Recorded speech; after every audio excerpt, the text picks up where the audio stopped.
see here behind me, I just gathered this set of cows and calves. Got all but one cow and she's standing right outside. So I'm about to sort these off, cows and calves, and we're gonna I'm here with my horse. We're gonna vaccinate the calves and deworm them and get them ready for preconditioning.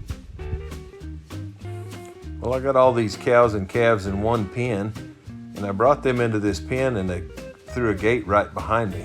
So what I'm gonna do to sort these cows off these calves is I'm gonna let those cows come back to that gate.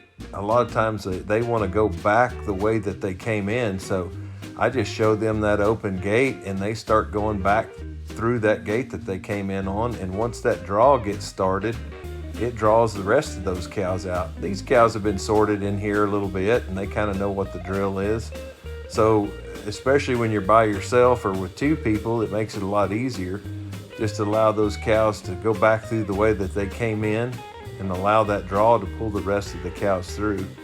And all I have to do is step in front of these calves and turn them around and keep them in this pen.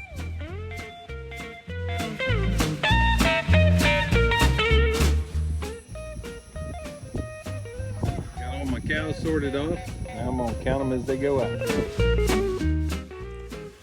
Again here, all I'm doing is opening that outside gate that I actually herded those cows through into this pen, and as they see that open gate, they want to go back out to that pasture that they came in from, and I just allow them to draw themselves out that gate, and the others want to join them, and I just count them as they go out. Here's a little hint for you when you're working your cattle. You see here behind me, there's my snake.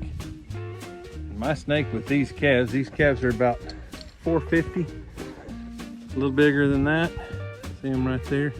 If you get them in groups that'll just go in the snake, just enough to fill that snake, sure makes sorting them out, going into the chute a lot easier, and they tend to flow really well. If you crowd too many more in there, it's pretty tough. Also here in my little crowd pen, I only want to bring 10. I sorted these 10 off. I'll put them in my little crowd pen and then into my snake. If you don't overload your crowd pen or your tub or your bud box, whatever you're using, it sure makes it a lot easier for them to filter into the snake. All right, as you can see here behind me, I got all my calves set up in the snake. Got my chute ready. I'm gonna give them their 3 vaccines and deworm them, and then also individually weigh them. And kind of a long process, a hard process for one person, but you know, this is what I do, so I enjoy it. As you can see here, I got my everything set up right here. Got my 3 vaccines, my bander if I need to band anything late, my dewormer, hot shot, don't use it a lot, and then my flag. And I got my other supplies over here. I got my scale set up right at the edge of my chute and my chute. Well, I want to show you this. Look here behind me. I gathered all those cows and calves and sorted the calves off and worked 31 calves right there. You'll notice they're real calm. They're eating. Lots of good hay that I put out ahead of time and was prepared, and good water. If you look over here, I don't know if you can see her. Little Alice is over there hanging out. We'll go check these cows on her right quick, and then we're gonna head back to the house. It's been a good day. Get these calves started on their weaning, and I'll let you know what happens. As you can see, I got those calves right there. And then if we turn and go this way, you can see we're fence line weaning these calves. The cows are right there. So that's not my preferred method. I don't think that's greater than anything else. I don't think absentee weaning is greater than everything else. It just worked out, since we have the drought, that this pasture right here is the only grass I have left on this place for these cows. And it just so happened to be right next to our weaning pens. And the other calves at the headquarters ranch that we'll be weaning over the next couple of days, they'll come over here and be absentee weaned from their moms. And we'll keep their moms in a pen for a couple of days to keep them from trying jumping fences and stuff. But Both of them work pretty good. I haven't had greater success doing one or the other. They're both pretty good methods. And in your operation, you may use both or one or whatever. A lot of times it's whatever your facility will allow you to do. As you can see here, this time around we use free choice grass hay as we always do. And then we also use free choice alfalfa to wean and precondition these calves. Just worked out that way. Feed's a little hard to get a hold of and it's pretty expensive this year, so we did the alfalfa thing and it's turned out real great for us. As you can see here, we just ran our calves through and did a check weigh on our preconditioned calves, and we tagged them. That's their Red Angus certified Red Angus tag, and weights look pretty good so far. Nice cool day to do it. Didn't stress them out. Don't have to worry about that.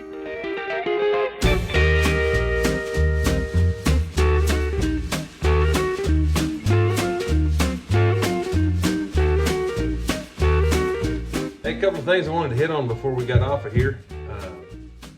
We only precondition those calves for 30 days this go around. These are spring calves, born in the spring of the year, April, May. And we weaned those starting right after Thanksgiving. And we only did it for 30 days because we wanted to have those sold and shipped before the end of the year. Another thing is we're still in a severe drought and we didn't have any grass to turn them out on. And so we were feeding them good coastal and alfalfa hay. And they did really, really good.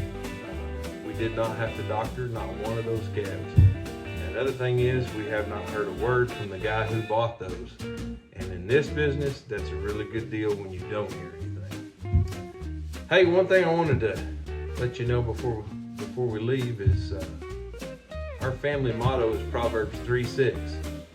It says, "In all your ways acknowledge him and he'll direct your paths," and him being God. I wanted to give a shout out to anybody that's really interested in getting in the livestock, ag, horse, farming business.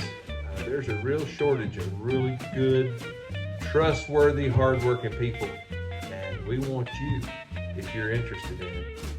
And you know, that scripture says that if you acknowledge him in what you do, he's going to direct your paths. And let me tell you, he's never going to direct you in a direction that's not great.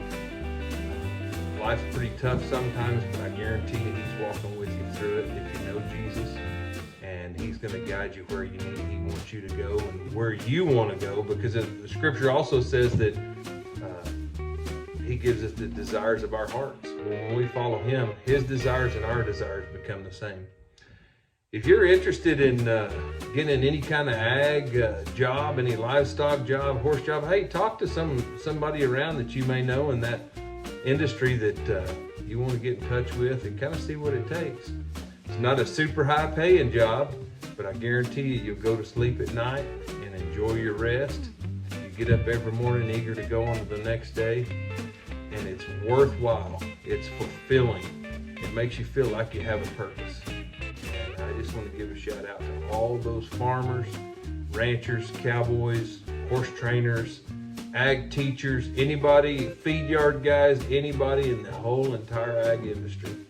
Kudos to you, man. This is a tough old gig and you guys are few and far between, but you are amazing people.